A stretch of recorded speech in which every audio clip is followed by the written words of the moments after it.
공수처가 출범 이후 처음으로 누군가에게 구속영장을 청구해 오늘 영장 심사가 열렸습니다.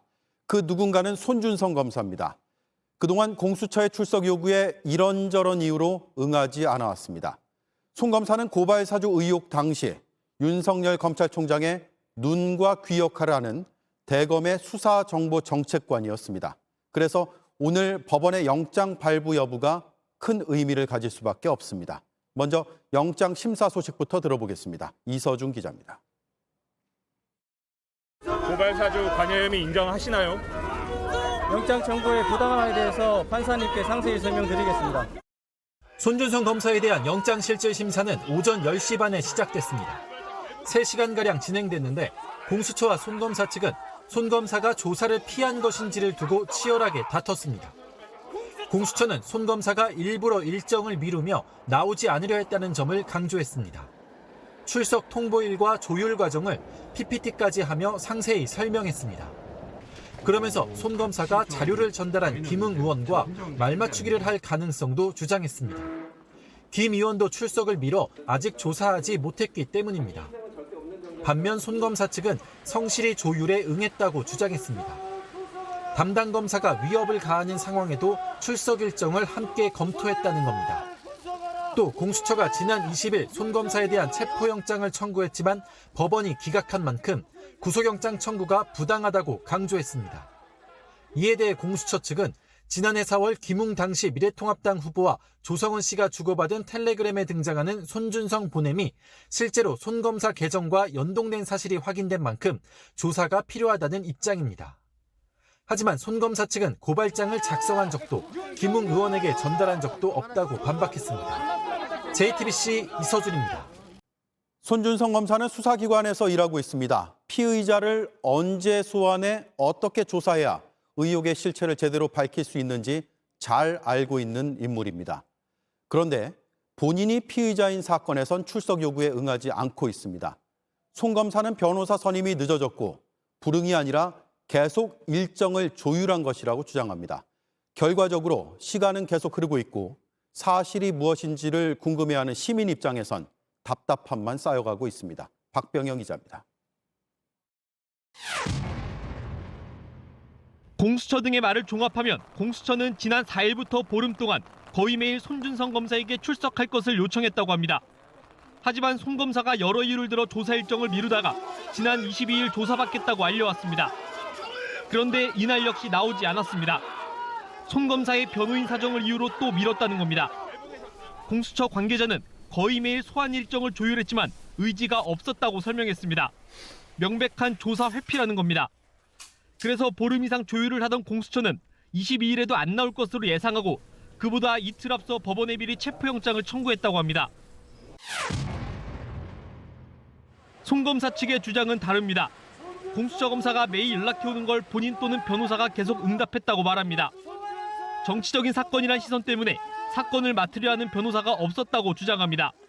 그 때문에 변호사가 사건을 파악하는 데 시간이 걸렸고 조사 일정에 대한 조율도 쉽지 않았다는 겁니다. 특히 공수처는 지속적으로 응답하고 있는 손 검사 측에 협박성 문자를 보냈다고도 주장했습니다. 피의자의 방어권을 보장하기 위해서라도 이런 조율이 당연한데 체포영장 청구에 이어 구속영장까지 청구한 건 검찰권 남용이란 입장입니다. 이렇게 양측이 법정 안팎에서 조율까지 공개하며 설전을 벌이고 있는 가운데 법조계의 시각도 나뉘고 있습니다. 현직 검사인 손 검사와 전직 검사인 김웅 의원이 자신들이 피의자가 되자 방어권을 주장하며 최대한 조사를 피해가려 한다는 비판의 목소리입니다. 검사로 피의자를 조사할 땐 수사 일정에 맞춰 출석할 것을 요구하던 모습과 다른 점을 꼬집은 겁니다.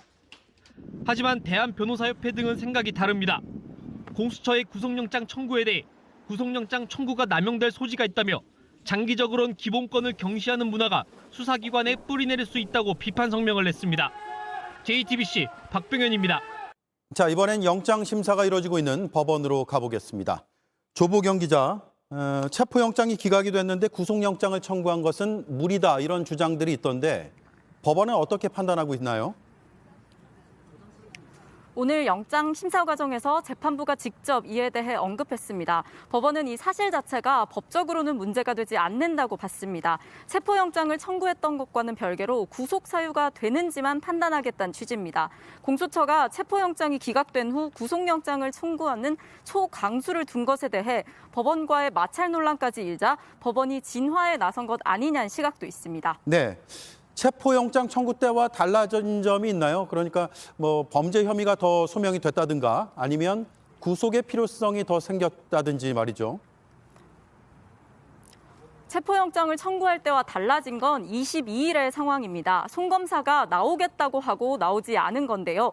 특히 주요 피의자인 송 검사와 김웅 의원이 계속 출석 날짜를 미루고 있는 것에 대해 법원이 어떻게 인식하는지가 중요합니다.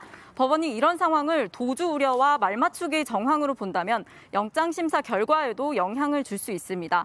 이 때문에 공수처는 송 검사와 김웅 의원이 이번 사건에서 왜 중요한지 현재까지 조사 상황과 드러난 녹음 파일 등을 통해 조사를 서둘러야 하는 이유 등을 설명한 걸로 전해집니다. 예, 법정에서 송 검사가 주장한 내용들이 새롭게 취재가 됐다면서요. 송 검사는 공수처가 무리한 수사를 하고 있다며 강하게 반발했다고 합니다. 수사 대상도 혐의도 안 된다는 거죠. 특히 윤석열 전 검찰총장과 관련해서 본인은 지시를 받고 움직이는 사람이 아니라면서 제보를 받은 뒤에 보고할 사안이 아니면 제보를 되돌려줬다는 주장을 했다고 합니다. 자기가 되돌려준 제보 내용이 김웅 의원에게 어떻게 전달됐는지 모르겠다는 취지인데 이 주장이 맞는지는 좀 더 검증해봐야 할 것 같습니다. 그렇군요. 김웅 의원도 공수처에 출석하지 않은 상태입니다. 다시 말해서 핵심 인물 2명이 조사조차 안 받은 건데 그래서 오늘 법원의 판단이 매우 중요할 것 같습니다. 구속영장이 발부되면 김웅 의원도 출석을 더 이상 미루기가 어려울 것 같습니다. 특히 송 검사의 윗선이 있었는지 여부에 대한 조사가 속도를 낼 수 있습니다. 하지만 기각된다면 김웅 의원 조사도 더 미뤄질 수밖에 없는 상황입니다. 이렇게 되면 핵심 인물 2사람에 대한 조사가 쉽지 않은 상황에서 11월 초까지 실체를 밝히겠다던 공수처의 목표도 수정이 불가피합니다. 공수처는 오늘까지도 김웅 의원과의 조사 날짜를 확정하지 못한 걸로 파악됐습니다. 네, 뉴스 중에 결과가 나오면 다시 전해드리겠습니다. 조보경 기자였습니다.